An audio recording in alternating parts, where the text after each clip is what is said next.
Oh iya.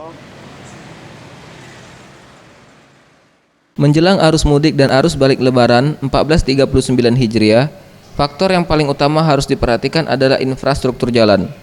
Bahkan untuk di wilayah Sumatera Selatan, tercatat masih cukup banyak jalan nasional yang tidak mulus dan dalam upaya perbaikan.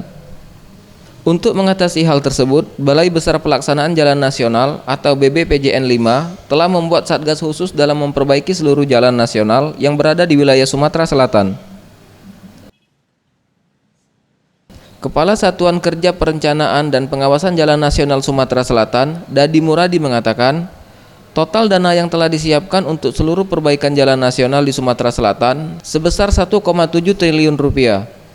Anggaran tersebut terbagi dalam dua bagian, yaitu 1 triliun rupiah untuk perbaikan jalan nasional yang rusak, sementara sisanya sekitar 700 miliar rupiah untuk perbaikan jembatan serta pekerjaan perencanaan dan pengawasan.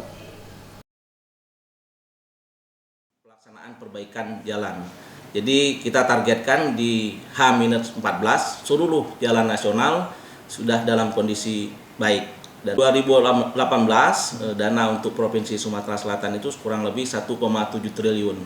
Dan itu 1 triliun sendiri untuk pelaksanaan preservasi jalan, yaitu rehabilitasi dan perbaikan jalan. Kemudian sisanya untuk pekerjaan perbaikan jembatan dan untuk kegiatan perencanaan dan pengawasan yang ada di Provinsi Sumatera.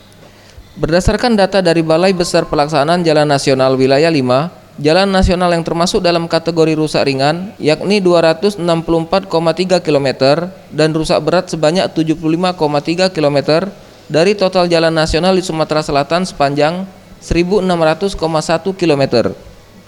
Sementara perbaikan jalan yang rusak ini meliputi jalan lintas penghubung, jalan lintas timur, jalan lintas tengah, dan jalan metropolitan.